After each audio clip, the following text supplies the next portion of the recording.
अस्सलाम वालेकुम दोस्तों मैं हूं सईद खान नियाजी और आप देख रहे हैं चैनल फिल्मी लोग।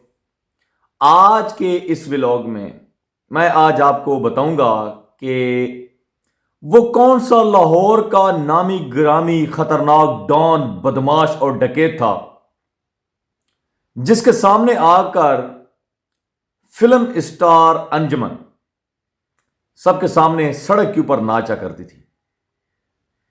इवन के गाड़ी के बोनट के ऊपर भी वो नाचा करती थी। वो बदमाश अंजुमन को बहुत ज्यादा पसंद करता था, उसका असीर था, उसका आशिक था और इन रिटर्न अंजुमन भी उसको बहुत ज्यादा प्यार करती थी। दोस्तों, क्योंकि पाकिस्तानी फिल्म इंडस्ट्री और अंडरवर्ल्ड का चोली दामन का साथ रहा है और बहुत सी इस हवाले से खबरें भी हैं, बहुत से स्कैंडल्स भी हैं और अक्सर आप देख रहे हो पाकिस्तानी फिल्मों में ज्यादातर बदमाशी कल्चर इसलिए कि मैक्सिमम जो पंजाबी पाकिस्तानी फिल्में हैं वही इन्हीं बदमाशों और तवायफों के गिर्द उनकी स्टोरी मेनली घूमती है। तो दोस्तों, अगर हम अंजुमन की बात करें तो अंजुमन पाकिस्तान फिल्म इंडस्ट्री की लिविंग लेजेंड हैं। बेशक वो फिल्मों से दूर हैं, लेकिन एक दिहाइयों तक, काफी दिहाइयों तक उन्होंने फिल्म इंडस्ट्री के ऊपर राज किया। सुल्तान राय साहब के साथ उनकी जोड़ी लाजवाल थी और सुल्तान राय साहब के साथ उन्होंने 130 फिल्मों में अदाकारी के जौहर दिखाए। अंजुमन का ताल्लुक कहां से है, कैसे फिल्म इंडस्ट्री में आई, उसके बाद वो डॉन डकैत बदमाश अंजुमन ने कितनी शादियां की और आज वो किस हाल में है, कैसे कहां पे वो रैश पजीर हैं अदाकारा अंजुमन, सारी की सारी आपके साथ डिटेल इसी वीडियो में शेयर करेंगे। तो आपसे गुजारिश है कि आप मेरे चैनल फिल्मी लोग को सब्सक्राइब करें और साथ बने बेल आइकन को भी प्रेस कर लें ताकि इस जैसी जबरदस्त और मालूमाती वीडियोस की जो नोटिफिकेशन है ये आप तक पहुंचती रहे। दोस्तों, मशहूर मारूफ फिल्म एक्ट्रेस लेजेंड जिसको पंजाब की जट्टी कहा जाता है, लंबा कद, सेहतमंद जिस्म, वज़ाकता और बेहतरीन आंखें, जो ना सिर्फ इस पंजाब पाकिस्तान के पंजाब में मशहूर है बल्कि उसमें इंडियन पंजाब को भी आप शामिल करें कि पंजाब की फिल्म इंडस्ट्री की वाहिद सुपरस्टार्स हैं जिन्होंने पंजाबी फिल्म इंडस्ट्री के ऊपर राज किया और अब भी उनको पंजाबी फिल्म इंडस्ट्री की सुपर लेजेंड माना जाता है। अंजुमन भावलपुर में पैदा हुई, भावलपुर से फिर आई, फिल्मों में काम करने का उनको शौक हुआ, फिल्म इंडस्ट्री जाने का शौक हुआ, फिर उनको लाहौर में आई। लाहौर में मोहम्मद अली के पड़ोस में वो रहती थी। मोहम्मद अली ने उनको प्रमोट किया। पहली फिल्म जो अंजुमन ने की वो की थी वादे की जंजीर, जो कि शबाब किरानी की फिल्म थी। ये फिल्म आपकी फ्लॉप हो गई अंजुमन की। इस फिल्म में कुछ वाकयात ऐसे भी कि अंजुमन ने फिल्म इंडस्ट्री छोड़ना चाहिए लेकिन किसी ने उनको रोक लिया। अब दोस्तों, नेक्स्ट उन्होंने जब 1980 की दिहाई में उन्होंने पंजाबी फिल्म इंडस्ट्री में कदम रखा, यानी कि 1976 में फिल्म की थी ना उन्होंने यही वादे की जंजीर। उसके बाद एक दो फिल्में और की, उर्दू, काम नहीं चला। 1980 में पंजाबी फिल्मों में उन्होंने एंट्री मारी और पंजाबी फिल्मों में उन्होंने पहली फिल्म जो की वो थी चंद वरियाम, सुपर डुपर हिट सुल्तान राय साहब के साथ। उसके साथ शेर खान, सरदार, बेहतरीन फिल्म। अब दोस्तों, अंजुमन की पॉपुलैरिटी में काफी ज्यादा इजाफा हो गया और सुल्तान राय साहब के साथ हर फिल्म में नजर आने लग गई। अब आगे क्या हुआ, क्योंकि अंडरवर्ल्ड इंडस्ट्री और फिल्म इंडस्ट्री ये दोनों का चोली दामन का साथ है। अक्सर फिल्मी अदाकारों को अंडरवर्ल्ड के डॉनों के साथ बना के रखनी पड़ती है। अपने मद्दे मुकाबल अपने साथ की हीरोइंस को अपने रास्ते से हटाने के लिए, फिल्म इंडस्ट्री में काम लेने के लिए, डायरेक्टर प्रोड्यूसर को धमकाने के लिए और अपनी वो फिल्म इंडस्ट्री के ऊपर बदमाशी बढ़ाने के लिए उनको बदमाशों का सहारा लेना पड़ता है।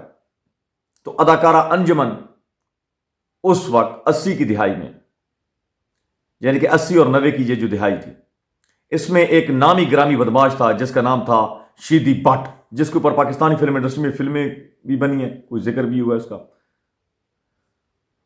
अचानक एक सहाफ़ी आता है एक पॉडकास्ट शो में और वो ये क्लेम करता है, क्लेम क्या, वो ये दावा करता है और ये कहता है कि मैंने ये अपनी आंखों से देखा, अपने कानों से सुना है कि अंजुमन के शीदी बदमाश के साथ ताल्लुकात थे, दोनों का आशिका माशूका था। और इस हद तक शीदी बदमाश के साथ अंजुमन की दोस्ती थी कि जैसे ही शीदी बदमाश फिल्म के सेट के ऊपर आता था तो अंजुमन जिस गाने की शूटिंग कर रही होती थी, जौन सा भी डांस कर रही होती, जब उनको इतला मिलती कि शीदी बदमाश आ चुका है तो फौरन वो शूटिंग छोड़ के फौरन बाहर आती, स्टूडियो से बाहर आके शीदी बदमाश को मिलती। और मिलने के बाद अगर शीदी बदमाश गाड़ी में बैठा होता तो अंजुमन गाड़ी के बोनेट के ऊपर खड़े होके वो डांस भी करती थी, वही डांस जो कि शूटिंग में कर रही थी, वो इसके सामने परफॉर्म करती थी। ये आलम था, ये उस साफी ने बताया दोस्तों।